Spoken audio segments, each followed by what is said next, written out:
This week's Silver Screen Report, we're at last week's research symposium, observing the National Career Development Week and getting the inside scoop on new creative outlet for Dutch Fork students. Good afternoon, Dutch Fork. Today is Friday, November 16th, and your Silver Screen Report starts now.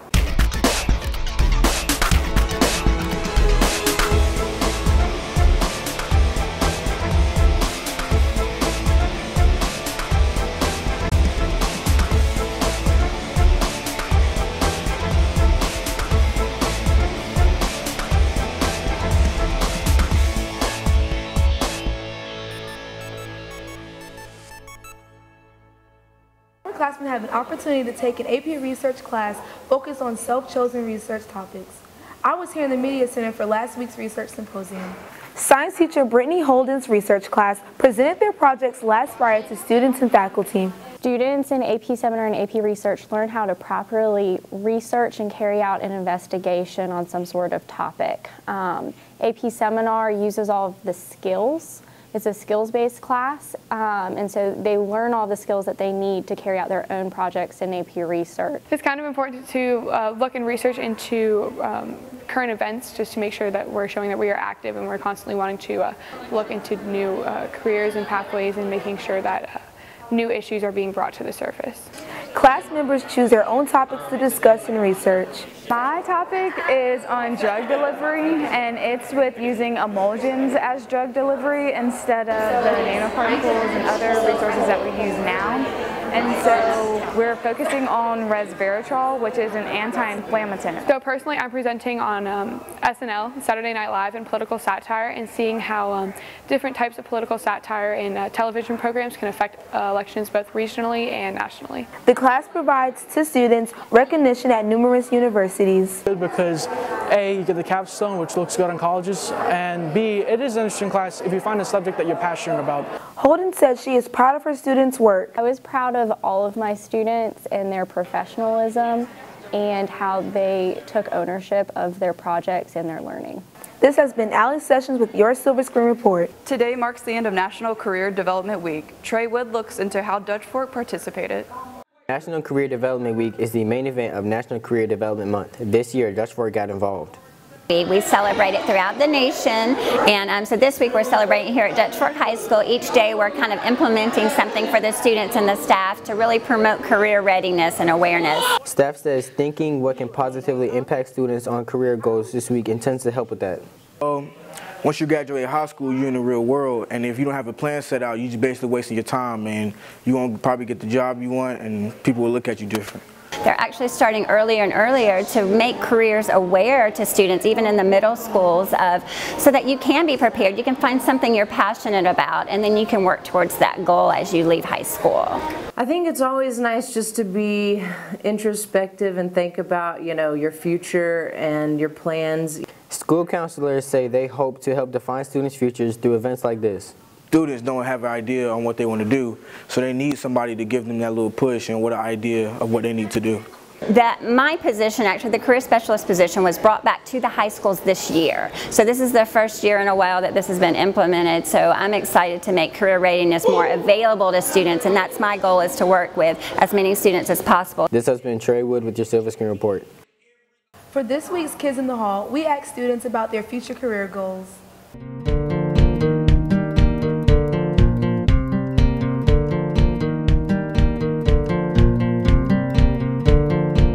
I want to be in the Army because my granddaddy, so yeah, I'm just being in the Army for him. I want to be a cardio surgeon because I just think it would be fun to be able to save people's lives. I like to be a leader, as well as my dad. You love to be the boss of everything. I really want to work in the business management and administration fields. I really enjoy that type of stuff. Like now, I'm working on my last business class, so that's my future. That's what I want to go to school for and pursue. Students will soon meet with their school counselors to talk about their courses for next year. Here's Jakari Struble with more. Teachers recommend underclassmen for courses they should take next year. Teachers going to be looking at grades, effort put in, and also have probably a little discussion with the student on what classes they're looking to take the next year, maybe what they want to do when they grow up. That's part of the individual graduation plan meeting, is to know what you want to be, how we can help you best take classes that will help you get where you want to go. Core classes will have various levels, and students are allowed to select the level they will be most suited in. For core classes, most students will take whatever class comes next in the sequence. So for example, my English 2 students will, for the most part, be in English 3 next year. For electives, then we get a lot of student input about what things interest them and what kinds of classes they might want to take the next year. Elective classes are based on the student's interests and personal preferences. Say if a student has something that they're really interested in pursuing, either for fun or something that might prepare them for a career or college in the future, to talk to their teachers who are in that subject area and to also talk to their counselors. After the teacher recommendations are in and we try to plan, you'll be looking for a postcard from your school counselor inviting you for an IGP meeting, an individual graduation plan meeting, where you can talk about the classes, know what the teacher recommends, and then make a decision based with your parents as well. This has been Jakari Struble with your Silver Screen Report.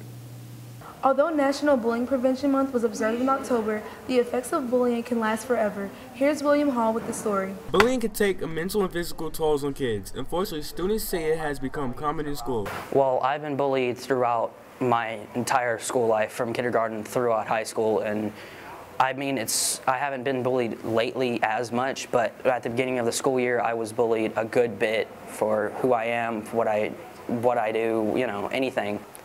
I've been bullied since like 7th grade or even before that. So like with me and like this bullying club that's like sprouting and all that, I think it's really cool because I didn't really have anyone there for me. So it's going to be cool to be there for other people.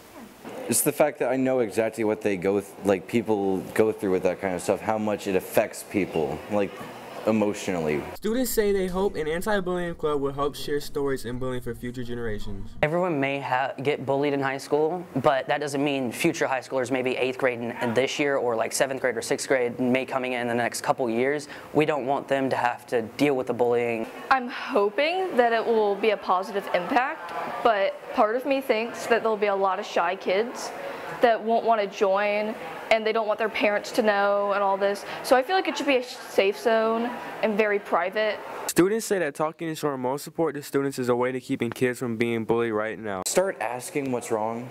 Like, even if they say no, just don't force it upon them, but just ask what's wrong with people. One student in this school stops another student from bullying, every single person does it, it'll eventually eliminate bullying in the school altogether. Just kids being happy. It would be nice if kids could just see the good in the world instead of the bad. If you know someone's getting bullied and that they're not okay with it and that they absolutely need someone to talk to them. Don't pretend it's not happening. This has been William Hall with your Silver Screen Report. Creativity is one of the most valued parts of the human psyche, and all of Judge Schwartz students will soon be given the opportunity to express themselves on campus. Max Franks has the inside scoop on Judge Schwartz's upcoming expression sessions. The Fox Focus Expression Session will be a designated time for students to express themselves in a variety of ways. This opportunity is being spearheaded by Administrator Floyd White and Senior Johnny Thomas. Well, Fox Focus Expression Session is something that's really a playoff of America's Got Talent. We really just want an opportunity for the students to express themselves. Thought it would be fun, and I'm a senior, so try to do something new for my last year here. Try something new that I ain't never seen it before, and just the way we can express ourselves because we in class all day. White said he wants students to be creative, but school rules still apply. In order for this to work, everybody needs to make sure they understand our expectations. And so, think about how you would present something in a classroom. Would you present something belligerent, inappropriate? No, you wouldn't, I would hope. So therefore, there's going to be no cussing, there's going to be no gyrating, there's going to be no inappropriate slang or any sort of sign language. There's not going to be any talking about teachers, we're not going to talk about administration. I know a lot of people act as if they want to represent some sort of set or gang. We're not doing any sort of gang affiliation or acknowledging that, okay? Organizers have high hopes for the expression session's success. My hope is, I envision this to be something really positive for the school. And of course, like I said initially, we won't get it right the first time. But if we keep honing in on the best practices and improving this ordeal? I think we have an opportunity for something really special. I think it's gonna be a good impact because, you know, they gonna turn up. It's gonna be fun. This has been Max Franks with your Silver Screen Report. Student teachers are given the opportunity to see what it's like to work with high school students before committing to a teaching career.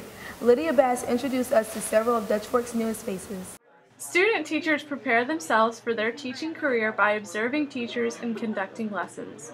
Difficult, but it's good at the same time. I like to have control over my lesson and what we do in class and what my students learn, but it's also good to watch a student teacher grow and become their own self, so you just have to learn how to let go. It prepares me to teach students in the future because I have not been in front of students before, and so my full-time student interning will allow me to get experience in teaching students. A USC intern is a great opportunity for students who want to become teachers, getting that hands-on experience in a real classroom so that they are fully aware of what they are getting into. Teachers say they enjoy having them bring new ideas and perspectives on teaching. I hope to accomplish is giving the students an environment where they feel safe and they will love to go to, a student who's looking forward to going to class and learning their materials. So that's the #1 goal for me. So I love it. I love the students. They're pretty chill, down to earth, and that's what I'm definitely looking to work in a job at. Is chill, down to earth people who also respect me, but they're cool.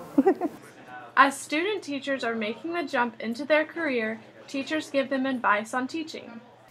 The advice I would give to individuals who want to become a teacher is to observe classrooms, talk to a lot of different educators, go to a lot of different places, get as much experience as you can, work closely with someone to help plan lessons, and just get to know kids to make sure it's a profession that you would like to pursue. Biggest advice that I had when I was starting out as a teacher is just try your hardest and just keep working, because it is a really difficult job, but the reward is very rewarding. This has been Lydia Bass with your Silver Screen Report. On Monday, comic book creator Stan Lee passed away at the age of 95. This week, we offer Stan Lee Word of the Week, Excelsior, a verb Lee defined as onward and upward to greater glory. And now for some announcements. Today is your last chance to have your picture taken for the yearbook. Photographers will be in the auditorium until 4 p.m. Check out the current Makerspace activities in the Media Center. Stop by to complete a jigsaw puzzle or to make a pom-pom turkey. All schools in District 5 will be closed next Wednesday, Thursday, and Friday for Thanksgiving break. Monday, November 26th will be an A-Day. Beta Club will meet Thursday, November 29th from 4 until 5 p.m. in the Media Center. Now here's Maddie for more. Thanks, Allie. Are you interested in journalism or videography? The Silver Screen Report staff would like to talk to you. Come by room 252 during your Fox Focus on B days to see how you can get involved. Revelations, Dutch Fork's literary magazine, is accepting submissions. Students may submit their original art and/or writing to dflipmag@gmail.com. See advisor Amy Medlock-Green in room 252 for more information. Thanks for watching. Have a safe Thanksgiving break. We won't have a show on November 13th, but we'll see you again December 7th.